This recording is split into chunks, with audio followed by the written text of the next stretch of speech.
I'm your host, Christy Tong, bringing you insightful interviews with best-selling authors and with leaders who are purposeful, passionate, and authentic. Gain compelling insights as they share the challenges and rewards of leading with authenticity and impact. It's an honor for me to interview this guest who has played a pivotal role in Disney Pixar's Oscar-nominated film, Coco. The film is being lauded as Disney's finest work yet for its cultural authenticity, and the woman behind this distinction is Marcela Davison Aviles. In this interview, hear how her leadership shaped this magical and groundbreaking movie amidst a highly sensitive cultural and political climate in America, and produced a historic success. Marcela, welcome. I am so excited to have you as a guest today. Well, thank you for the invitation. I'm delighted to be here and to join you. Thanks a lot. Now, I recently saw the magical Disney Pixar film Coco about a young Mexican boy named Miguel pursuing his dream to become a musician, though music's been banned in his family due to some painful family history. And I absolutely loved it. And now the Academy Awards are right around the corner, and Coco is up for 2 nominations, Best Animated Film and Best Song. And you played a very pivotal role in the making of this film. So I'm excited to hear your story today. Thank you for taking time to join us. No, thank you. I'm looking forward to our conversation. All right. Now, Disney has shared stories, giving us a window into different cultures for decades. And critics are saying in that regard that this is the finest work yet. So tell us about the role that you played in telling the story of Coco. Well, I was very fortunate to be invited to join the team early on. Darla Anderson, the producer, reached out to me about 6 years ago. And I was and I am still the lead consultant for the film, the lead cultural consultant. And my role was to work with the creative team, the production team, as well as marketing, consumer products, folks on the music side of the house, pretty much all aspects of the creation of the film and its aftermarket extension, to ensure that the depiction of Mexico's culture and the celebration within the movie of the Mexican holiday known as Day of the Dead or Dia de los Muertos would be as culturally authentic and accurate as it could possibly be. And so that was my job, was to work sort of hand in glove with my colleagues there to paint a portrait of Mexican culture that would be deeply felt and very simpático, as they say, to the notion of depicting the culture of Mexico. Mm. Now, the film's up for 2 Oscars, so clearly it's been successful from an artistic perspective. How is it done at the box offices? Oh my goodness, we are so happy with the financial results of the film. I think we're just south of $1 billion in global box office. Last time I checked the box office, it was close to 800 million, and we haven't opened in some key markets yet. So we're keeping our fingers crossed that we'll hit that threshold. And I think some of the results have been very, very interesting. Well, certainly in Mexico, it was stupendous. It was Pixar. This movie in Mexico is the highest grossing film in the history of Mexican cinema ever, period. Whether it was a live action movie or animated movie or a Mexican movie or an American movie, it's the most successful financially in the history of Mexico. And in China, our box office is more robust there than it is in the United States. And, we did very well in the States. So we're very happy about how the community in Asia has embraced the film. Wow, incredible. Congratulations. Share from your own life story. Why did this project matter to you? Well, this project, it meant so much for me personally because, both my parents came from Mexico. My father's from the state of Sonora. My mother's from Jalisco, from Guadalajara. And, you know, my family has deep roots in Mexico. Uh, I have relatives that live all over the country. And it meant a lot because my parents have been gone now for many years. And it just was a journey where it seemed like every day I was reconnecting with my family through my work. Mm. Certainly, diving even more deeply into my cultural heritage than I normally would, just because of the what the film was about. Mm-hmm. And and then finally, you know, as you mentioned earlier, part of the theme that the movie takes up is a little boy's dream to become a musician, and he encounters a challenge because his family is dead set against it, and they want him to pursue the family business. And I had a similar experience. I wanted to pursue a career in the creative world, and my mother was not very happy with that choice and tried really hard to get me to do something that was stable and would bring in an income, and she was quite happy when I became a lawyer. So there were a lot of reasons for me to sort of pour my heart into this movie, Mm. and I think that's what everybody did who worked on the film. It was a way for us to tell a story that connected us with our family, connected us with our culture, but also, as fate would have it, when we all realized the timing for its release relative to what's happening in this country, uh, in the civic culture and politically, we knew that the movie was going to create an impact that would be bigger than even we had imagined. Mm. And we knew that we had to do our very best to create a story that would uh, mean as much to the rest of the world as it did to us. Mm. Now, my podcast, it's about authenticity. And critics are saying the brilliance of this film is how authentically it captured Latino culture heritage. And you shared with me how this film was a dangerous undertaking for the director, Lee Unkrich, who's not Latino. He's a white Right. guy. Why did he want to make this film? I think that Lee wanted to make this movie because he fell in love with the core meaning of Dia de Muertos, which is that tradition is a lovely holiday. It's a lovely tradition in Mexico, and what it is about is creating an environment and creating an opportunity for families to come together specifically to remember family members they have loved and lost. And so that whole idea of creating um, an opportunity for families to come together to do what I call memory making, to do it around people that you loved, and to do it in a way such as sharing stories, uh, breaking bread together, um, as a way to sort of reconnect, not only with people that you miss, but with one another. And that's what Lee fell in love with. Hmm. And so he wanted to take on, that story and figure out a way to share it with the rest of the world.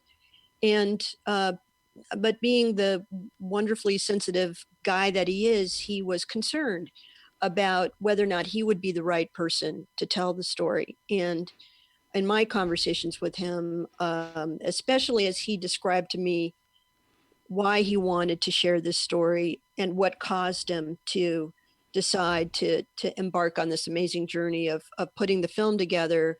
What I said to him is, Lee, you're more Mexican than I am right now, and sharing with me why you want to do this film. Your heart is so in the right place. You're the right guy to do this. And he really was. Hmm. That's beautiful.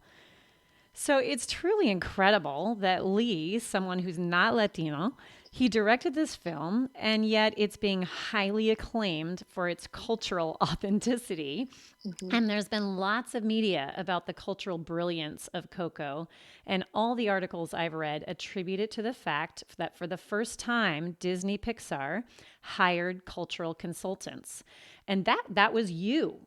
You were the lead cultural consultant, and yet often your name isn't mentioned in the article. So you have been a hidden figure, so to speak, who's had a tremendous leadership impact on this film.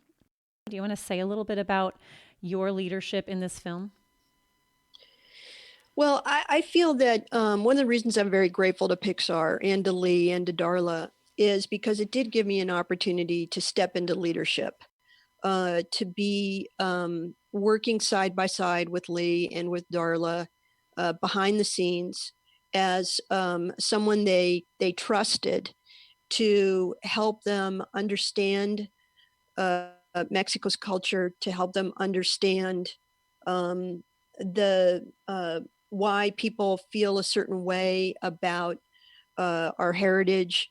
Um, there was to be sure, a lot of what I did was um, uh, giving straightforward insights on history, on heritage around the tradition of Day of the Dead. But the other aspect of my work was also to provide insights on um, the situation in the United States relative to what's happening in the Mexican American community, as well as the Mexican immigrant community, and why current events in our civic culture created sort of a sensitivity to what our team was doing with this movie. The team, well, to be sure, folks in Mexico were really watching us, but the U.S. Latino community had us under a microscope and has us under a microscope, and they feel very strongly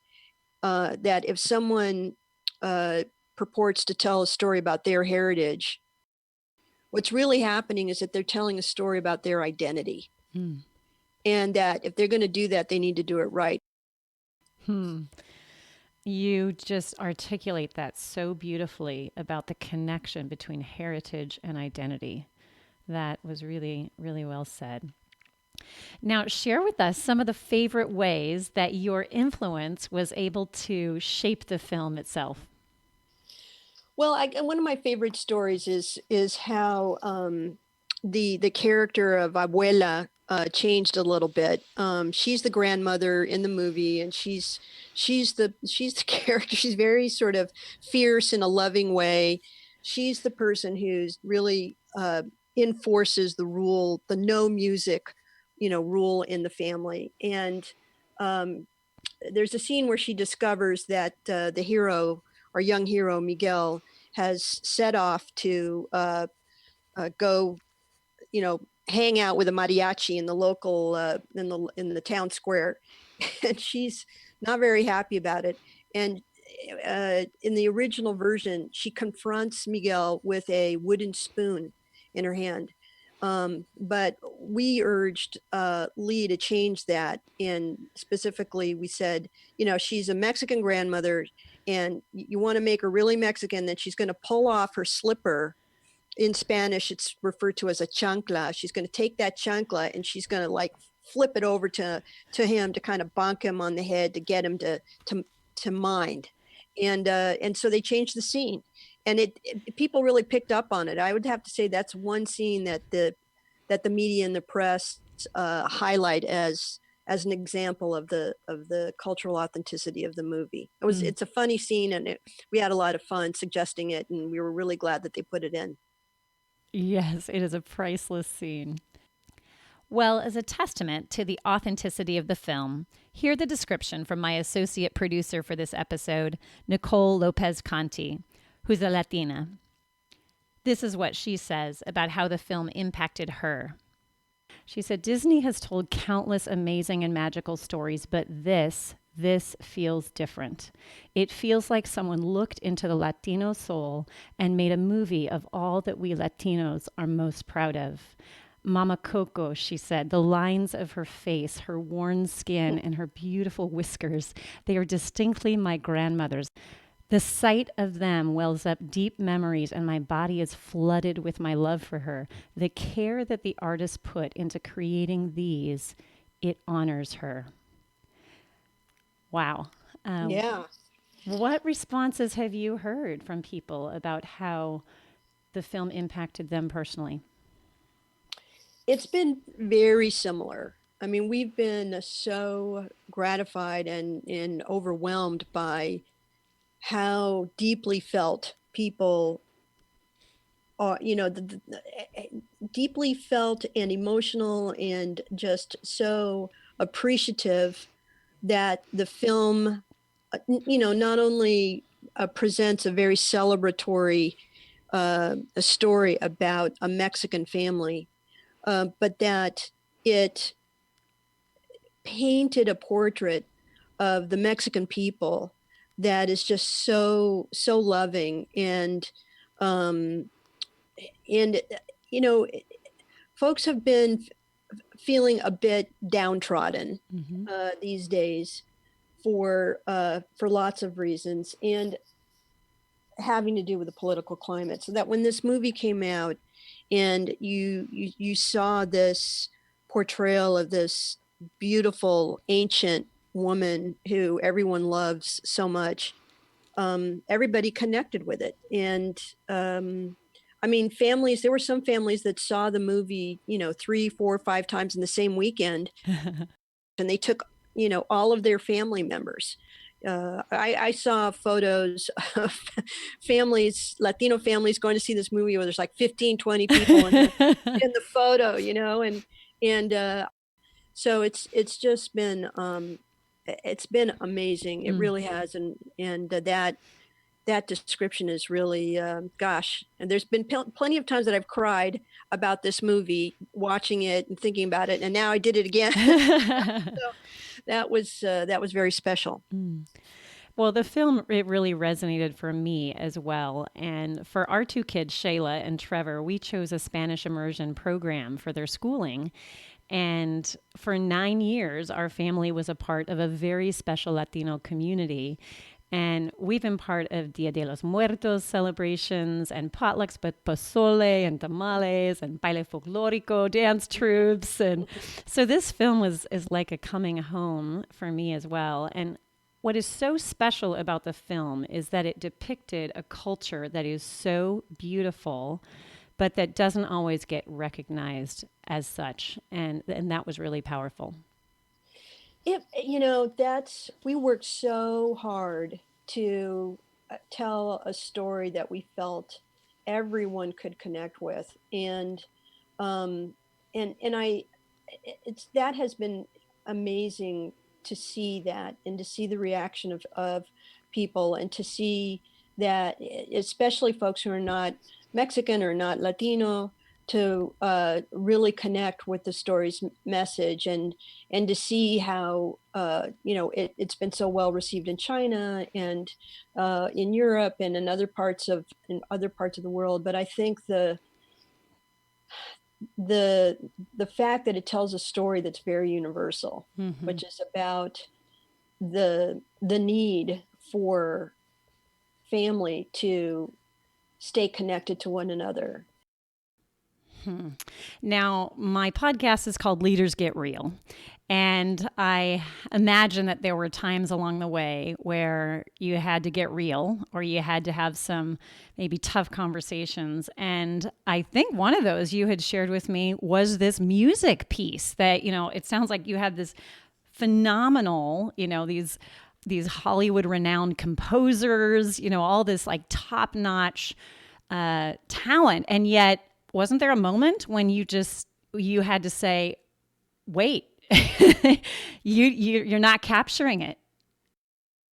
I think early on in the movie, it wasn't so much that we said, this particular song is not hitting it, so much as that what we expressed was that um, a part of the essence of Mexicanidad is is the fact that music is in our blood.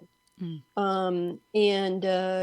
I often share a story that, especially with mariachi music, that is, when you're born, they're there in the hospital room. When you have your first birthday, they're there as you're cutting the cake. When you have your first communion, when you get married, they're in the church, and when you die. Recently I attended a funeral of a family member, and, the mariachi were there. And it's a very specific style of music with a very specific signature in terms of its tempo and a lot of the themes of the music. And so what we really urged the filmmakers was that they really had to figure out a way to nail that sound. Mm. Now, what's a challenge you had to overcome in the project, and how'd you work through it? There was a moment early on, which was actually the moment that caused Darla to pick up the phone and call me, which was when the Disney's legal department filed a trademark application for the term Day of the Dead, Dia de Muertos. And that understandably created a bit of a firestorm in the community, a big firestorm in the community, very quickly. The protest went viral, within hours. Now, just some context on that, them trademarking Dia de los Muertos is like is like trademarking Christmas, right, or Hanukkah, right? Right. And it actually, to your previous question about the was there a hard conversation? That was probably, if I had to, think of hard conversations I might have had. And again, it wasn't so much that it was a hard conversation. It was a conversation about, this was, not well taken. And, here's why the community feels the way it does. The filmmakers, when they found out about it, because it was not the folks at Pixar that decided to do that. So they were just as surprised and dismayed as the community was. However, the depth of outrage and just the feeling from the community, I think, surprised everyone. And so, that's when I received the phone call from Darla and invited to join the team. And part of my job then was to translate for them the hurt feelings and the outrage in a way that they could appreciate it as and I think once everyone understood perhaps more deeply this notion of culture as identity, heritage as identity, and what does that mean? The notion of identity, it's what you feel in your soul about who you are, and it's your desire for that to be respected. And so, walking that journey of understanding the need for respect and its relationship to culture and country of origin was huge. And you told me, I mean, there's a lot of interesting parts to this story, because when that all broke out, there was a political cartoonist, right, who responded. Yes, good friend of mine and colleague. His name is Lalo Alcaraz. He is a very well-known and justly famous political cartoonist and satirist. His syndicated comic strip. It was the first syndicated comic strip by a Latino, and he drew literally the day that it was, exploded in social media that this had happened. He drew an illustration of Mickey Mouse as Godzilla, sort of rampaging through a Mexican town, and the headline over it was Muerto Mouse, and coming to coming to take your culture. And that illustration went viral very quickly.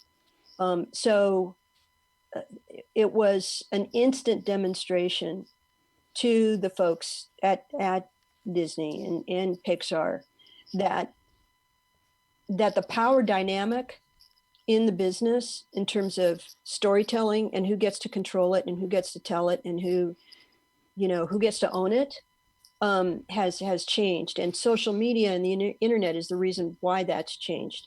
So one of the things that we did in terms of accomplishing our goal of achieving cultural authenticity was we hired Lalo to, he was our chief critic. I mean, very vocal. And we reached out to him and we said, okay, we hear you. Darla Anderson and I felt that it would be a terrific idea to have him join us. And he did. And I think his contribution and that of my colleague Octavio Solis, who's a very, very well-known Latino playwright, you can't put a price tag on their contributions. And that, wow, I mean, that could have been so polarizing. You can just imagine how that could have just spiraled into hatred and division with his, visible response. And the fact that you hired him and you said, come join our team and partner with us, that's a powerful testimony in and of itself of what a unifier this movie has been and your role in that. That's really powerful. Yeah, I think that's a good point that you make. I mean, speaking of how someone can occupy a position of leadership, it can be you can walk that journey behind the scenes in a collaborative way. Where you're a trusted member of a team, and you're linking arms with everyone to deliver. Much as a terrific baseball team, it's not just one person. You can't just win a game because you have a star pitcher. And so we realized, we need someone who can throw that fastball and help us hit it out of the park as well. And I think Lalo and Octavio and everyone else that we brought on board and that they brought on board, helped to create this, reinvent how to make a movie and deliver something that's evocative as Coco. Wonderful. Well, we've talked about some various aspects, but what's something you are most proud of regarding the project? What I'm most proud of is the impact of the movie. We'd hoped that it would have an impact, but I am very proud of how people have reacted to it and how it has become part of the identity of the community, especially now when it's really needed. When people have felt so beleaguered and put upon, and just this feeling of hearing from the top leaders of our country that this notion that our culture is so disrespected that you've got to wall it away. And what this movie did is it just busted that wide open. And as Lee has said, is that it created a bridge, a very, very strong bridge of validation and pride. Well, you can indeed be proud of the impact of this film and what it's had on viewers, and especially Latino viewers. And the one whom I quoted earlier, I'll share this as well. You're going to make me cry again. She said, Miguel sings this lyric in his final ballad. Our love for each other will live on forever with every beat of my proud corazón, my proud heart. Coco shares our core values as Latinos with the world. Our deep love and loyalty to our families is what makes us strong and resilient. This is what compels us to work around the clock, to do the jobs that others don't want, because we would do anything for each other, literally anything. This is why we would risk life and limb to give our kids a future, because this is how deeply we love each other. This is what we have to offer the world. Coco has made me feel as if we are seen, Hmm. and being seen leads to being appreciated, and being appreciated leads to being able to contribute even more in the world. Wow. Whew. That is so intense, and it just fills me, with such joy and pride that we all were able to create a moment uh, and a legacy for our community. I think the reason that people are gravitated to the story of Coco is because by reinforcing that sense of love that you have for each other, and as well as for those that came before you, it just is a retelling of our American story, as everyone feels it and wants to feel it, and that validation um, is it's it's so intangible and it's so priceless, that what it brings home to me is that eventually I believe our country is going to emerge from our present journey right now stronger and more united than ever before. And I believe that the reason we're going to get there is through storytelling, is in the way that we share these stories together, that helps us to realize that we're all part of the human condition. And that's just a fact that can't be, you can't legislate that away. And that was such a lovely sentiment that she wrote. Thank you. Tell her thank you. It's terrific. Absolutely. And I love this quote that's a favorite of yours, from William Faulkner in his speech before the Nobel Prize Committee, describing the artist's role to seek. And here's the quote: "A life's work in the agony and sweat of the human spirit, not for the glory, and least of all for profit, but to create out of the human spirit something which did not exist before." What do you Yeah. what do you think is the most distinctive thing, Marcela, that you've created with Coco that did not exist before?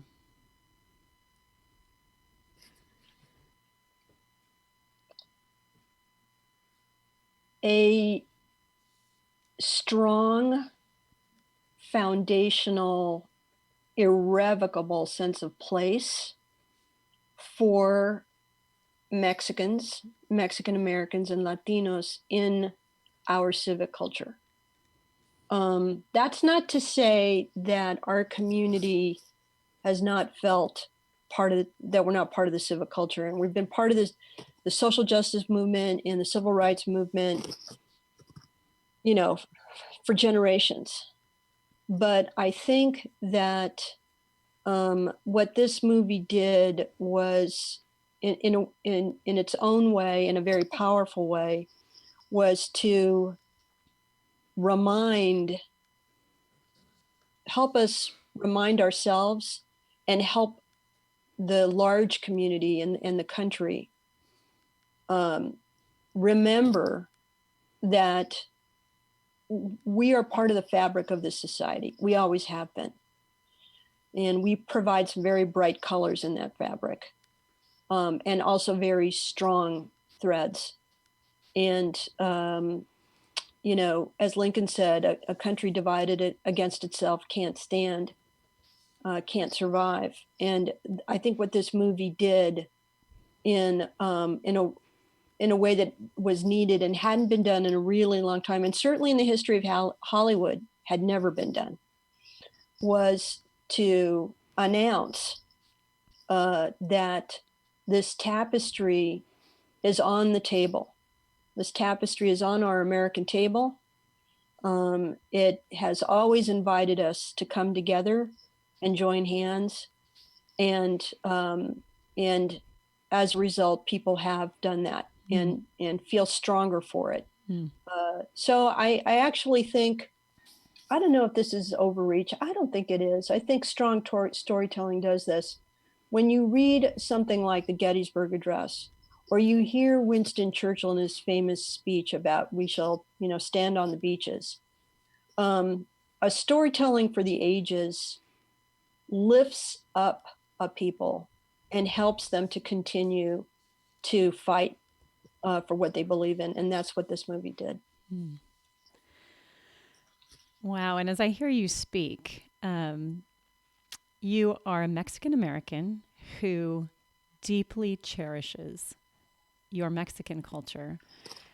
And I hear you quoting Lincoln and the Gettysburg Address.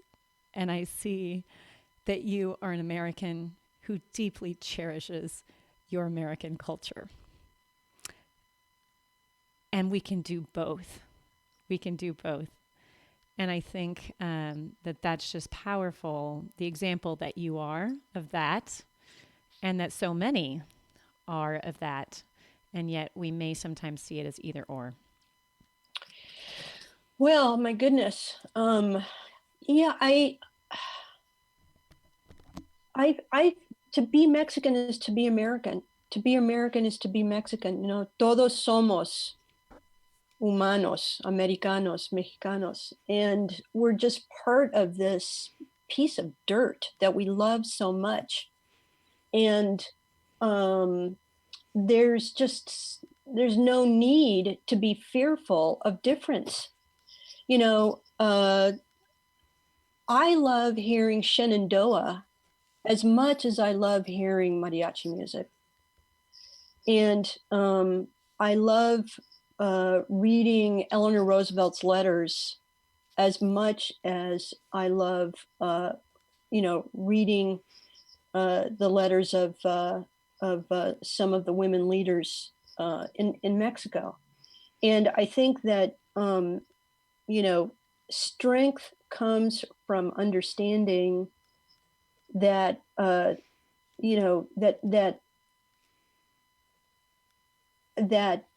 to be unified is to be celebrating what we all have in common.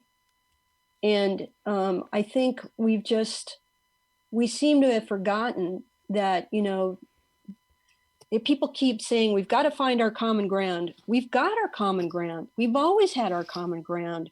We've always been, bonded together through our common humanity, even when we had to, as Lincoln might have said, tear asunder the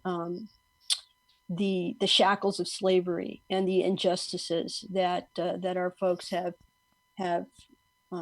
experienced, especially with regard to Native Americans and people of color and what have you. And so I think that one can be very proud of one's identity and one's culture, and at the same time feel a joy in understanding how you have a common bond with someone who may be of a different religion or may have a different color skin. And I think our country, it's certainly given me, I don't know that I could have done or I could have achieved, what I've been able to do if I wasn't American, if I wasn't living in this country, if I didn't have the experience of both, having a family with a country of origin in Mexico, but also having a family that has its feet very firmly on American soil as well. So I just feel very lucky that I am living in the times that I'm living in. I just see it as, I see it as our American cup is half full. I don't see it as half empty. And I see that we have such an opportunity to come together and heal.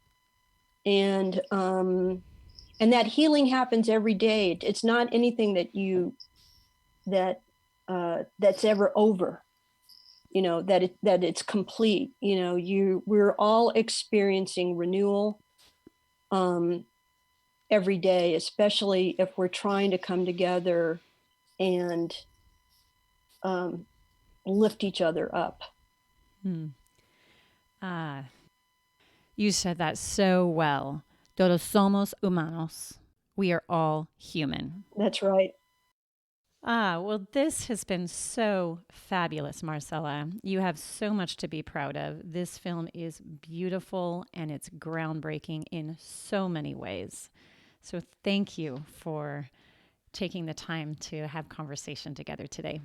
Oh, no. Muchísimas gracias a usted. Thank you very much. This was wonderful. I had such a lovely time, sharing this amazing journey. And I'm so appreciative that you reached out and gave me the opportunity to do it again and to share it one more time. And we are certainly hoping for a victory at the Oscars. And Yes, I wish you and all of the Coco team the best.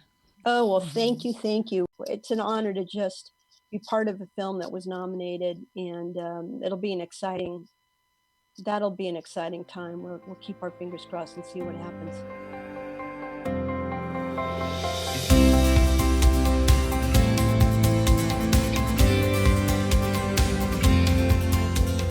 Thanks for tuning in today.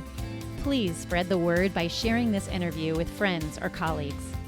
To get an alert for new interviews, subscribe at iTunes, leadersgetreal.com, or your favorite podcast app. And until next time, go forth and get real.